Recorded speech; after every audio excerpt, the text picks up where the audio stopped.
Hello, everyone. I'm Sam, and this is His Word is a Lamp. We're going to be taking a look at the concepts of manhood and stoicism expressed in this translation of Rolf and the Viking's Bow by Alan French. It's an Icelandic saga from the Middle Ages in Iceland, and truly a magnificent story, really powerful and moving, especially in the kind of uncertain times that we face today. Truly balm and salve for the aching souls that we have right now.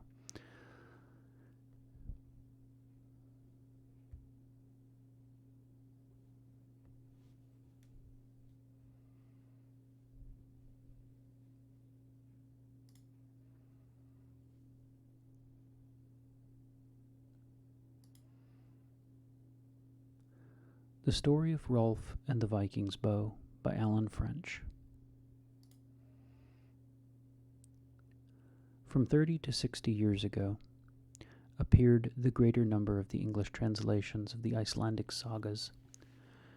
Since then, the reading of these heroic tales was so completely gone out of style that their names are rarely mentioned in the schools or even colleges. What boy feels his blood stir at the mention of Grettir? How many lovers of good reading know that most human of all epics lie untouched on the shelves of the public libraries? The wisdom of Njal, the chivalry of Gunnar, the villainy of Mord, the manhood of Kari, the savagery of Viga Glum, the craft of Snorri, and the fine qualities of Berni, of Bjorn, of Skarfedin, of Illugi, of Kolskeg, of Hrut, of Blun Ketil. All these are forgotten in the curious turn of taste which has made the stories of a wonderful people almost a lost literature. For the Icelanders were a wonderful people. To escape the tyranny of kings, they settled a new land, and there built up the laws and customs in which we see the promise of modern civilization. Few early peoples had such a body of laws. Few developed such manhood. No better pictures of a law-abiding, rural, and yet valiant race have ever been made than in the tales which the Icelanders had the skill to weave about their heroes, those men who at home in their island, or so far abroad as Constantinople, made the name of Icelander respected. We read of these men and this people in stories which, somewhat too old for boys and girls, reveal the laws, customs, habits of 1,000 years ago. The Njal's saga, the Grettir's saga, the Air-dwellers' saga, and the Gisli's saga are perhaps the greatest of those which have been translated. They are reinforced by such shorter pieces as Thorir's saga, and the stories of the banded men, the heath-slayings, the Hrarnfinkel, the Frey priests, the Howard Holt. The spirit of these days is particularly well given in that wonderful fragment of Thornstein Staffsmitten, which, not being part of any complete saga, has been drawn upon for the closing incidents of the present story. Many other such incidents are preserved, a reference to one of which, in a footnote to, I think, the Air-dwellers' saga, gave the suggestion for the main plot of this book. At the same time, in contemporary writings, we may read of the life of the divisions of the Scandinavian race. The story nearest to this book is the Orkneyingers' saga. The main interest of all these tales is the same. They tell of real men and women in real circumstances, and show them human in spite of the legends which have grown up about them. The sagas reveal the characteristics of our own branch of the Aryan race, especially the personal courage which is so superior to that of the Greek and Latin races, and which makes the Teutonic epics, whether the Nilbelgun Lied, the Morte d'Arthur or the Njala much more inspiring than the Iliad, the Odyssey, or the Aeneid.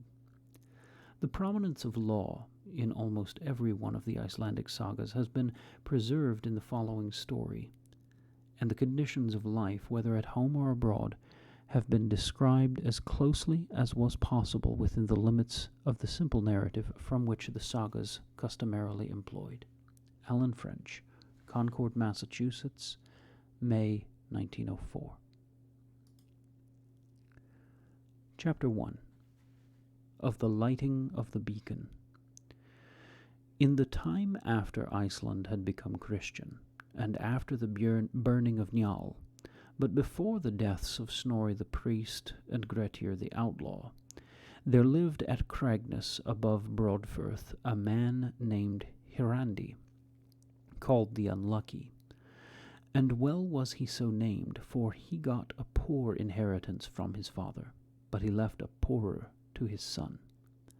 Now the farm of Cragness was a fertile fell, standing above the land round about, and girt with crags. Below lay Broadfirth, great and wide, and Cragness jutted out into it, a danger to ships.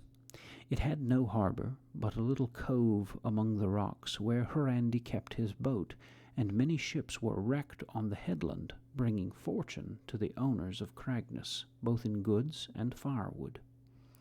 And all the land about once belonged to the farm. Rich, therefore, would have been the dwellers at Cragness, but for the doings of Hirandi's father. He would always be striving at the law, and he was of ill judgment or ill luck, for what he gained at the farm he always lost. The older he grew, the more quarrelsome he became, and judgments heaped heavy on him, until at last he was so hard put that he must sell all his outlying lands. So the farm, from a wide estate, became only the land of Cragness itself, and another holding of a few acres lying inland on the uplands within sight of Cragness and the sea. In the time when Hirandi was young, Iceland was still heathen. He sought his fortune in a trading voyage, and sailed west over the sea, trading in the South Isles as a chapman, trafficking in goods of all kinds, and he made money there, so that at last, when he sailed again for home, he counted on a fair future.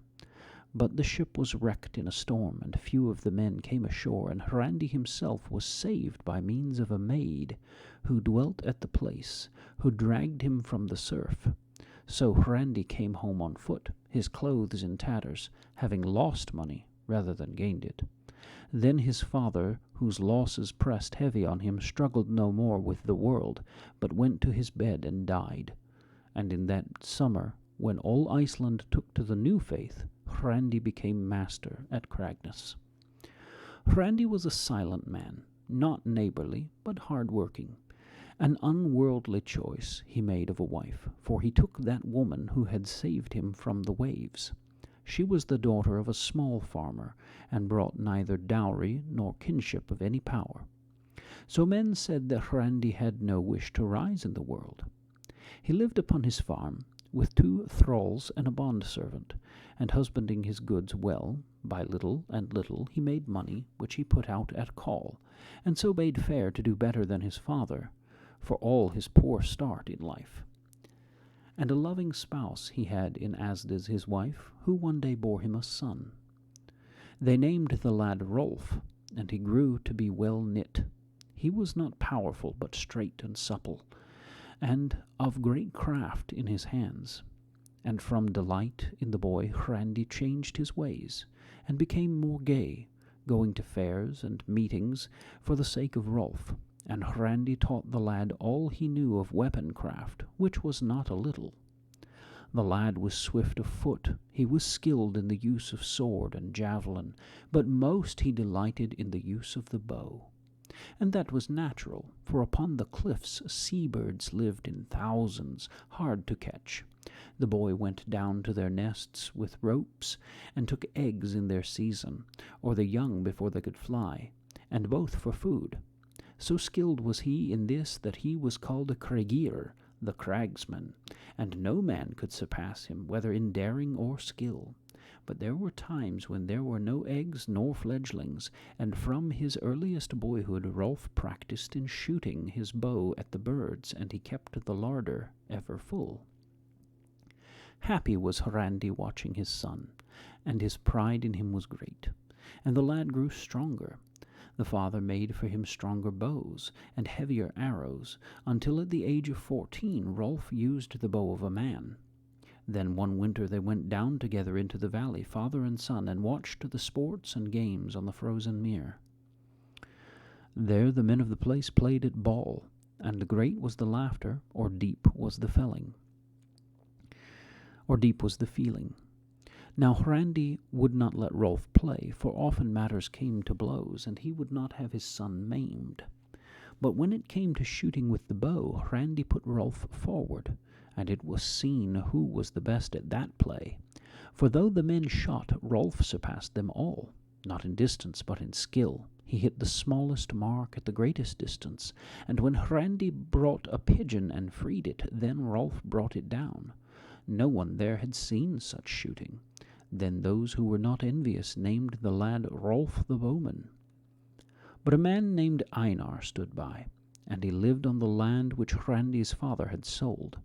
He was rich but covetous, and fond of show, and fond of praise.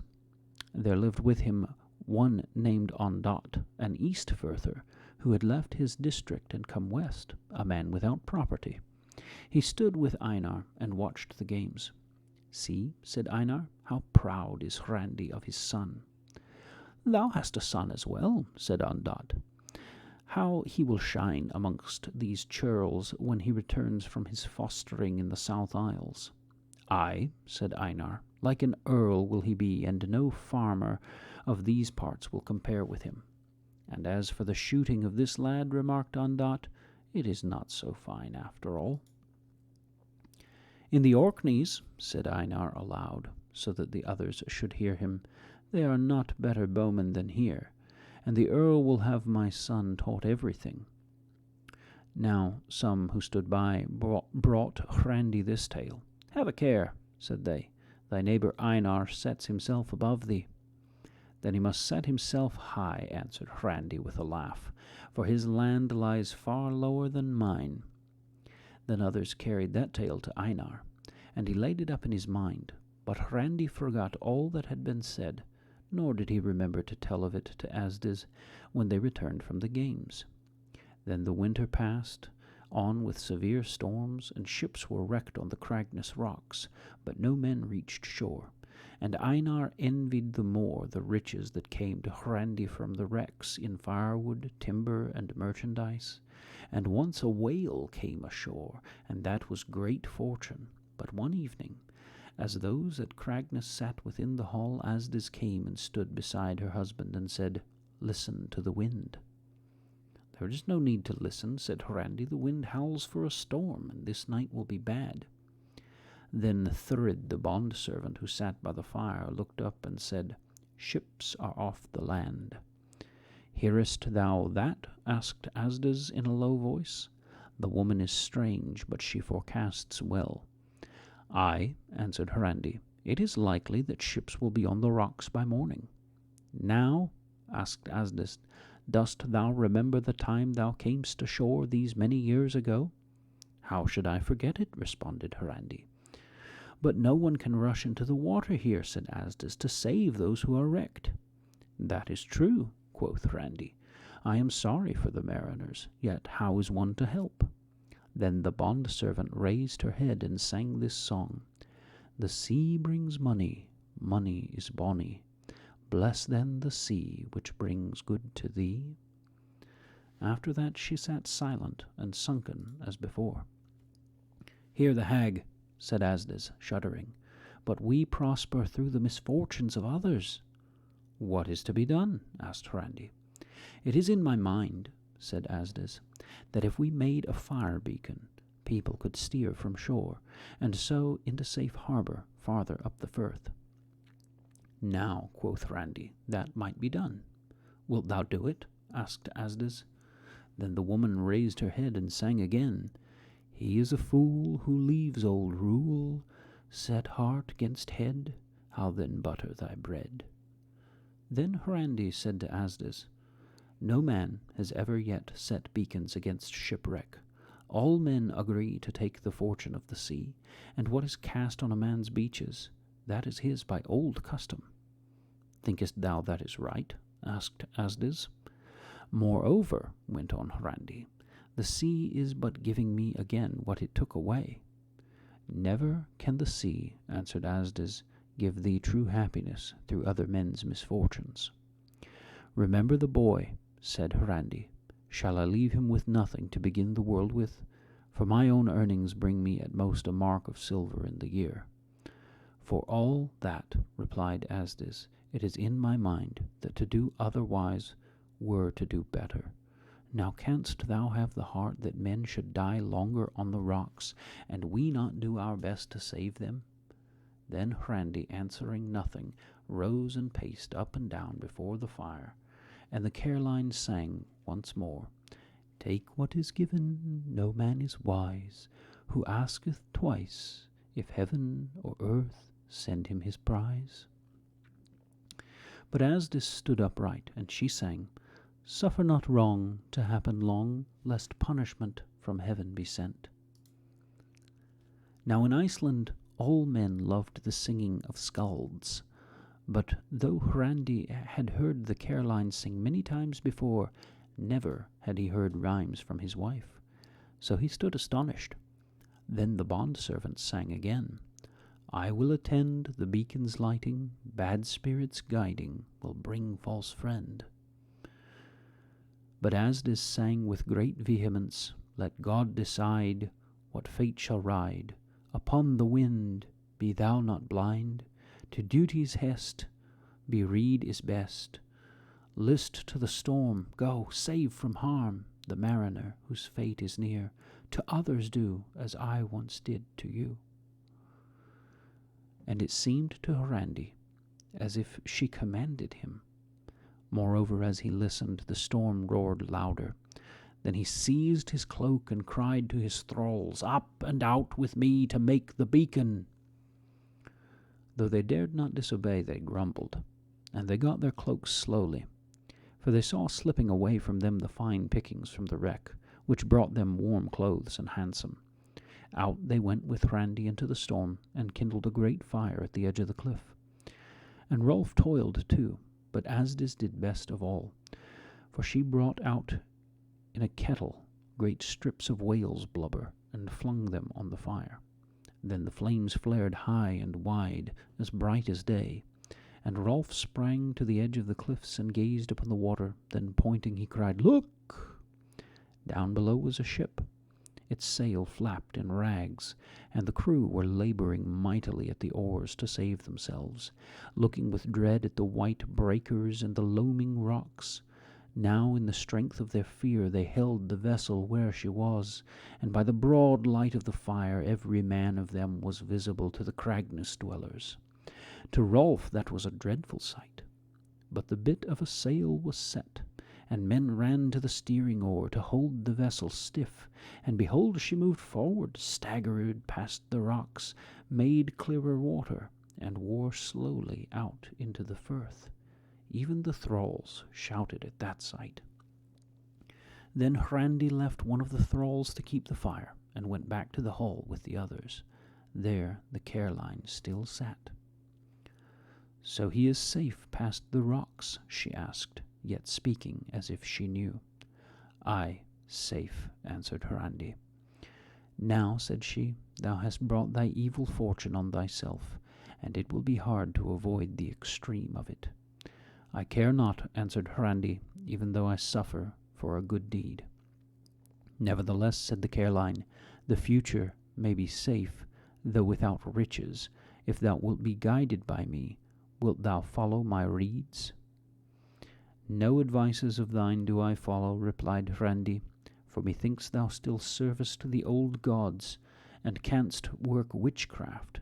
Speak no more of this matter in my house, and practice not thy sorcery before my eyes, for the law gives death as punishment. Now, answered the woman, Like a foolish man thou rushest on thy fate, and I see clearly that thou art not he who was spoken of in the prophecy. Not a fortunate soursop art thou. Since the slaying of Cole, who has put the curse on all our stock, answered Hrandi, has but one of the soursops prospered. How then should I be fortunate? 2 were to prosper, the woman replied, and each was to put an end to the curse in his branch of thy race. Snorri the priest is one of those 2, and all men know, but thou art not the other, and I believe thou art doomed to fail even as thy father was. So have I long believed, said Hrandi calmly. Then the Caroline rose, and her eyes were strange, as if she saw beyond that upon which she looked. More misfortune is coming than thou deemst, she said. Outlawry, mayhap even death. Be warned. Thou art a heathen and a witch, said her master. Be still. But she said, I will not abide the curse. Hrandi, I have worked long in thy house. Give me now my freedom, and let me go. Thou hast long been free to go, he replied. Take thy croaking to another man's board. But this little prophecy I give to thee, that no man will believe thine ill speaking. No great foresight hast thou in that, she answered. Never have I been believed. Then she drew on her cloak and hooded her face. Thou wilt not go in the storm? Asked Asdis. All times are alike, the woman said. Heed thou this, Hrandi. Beware the man who came in the ship thou didst save. He is one, answered Hrandi, whom I fear not at all. Beware suits at law, said the Caroline again, and she turned to go. It needs no great wisdom to say that, retorted Hrandi upon her. But stay, I send not people from my door penniless. Nothing is owing from me to thee, yet I will give thee a piece of money. Soon, answered Thurid, thou wilt need all thou hast. And she went out into the night.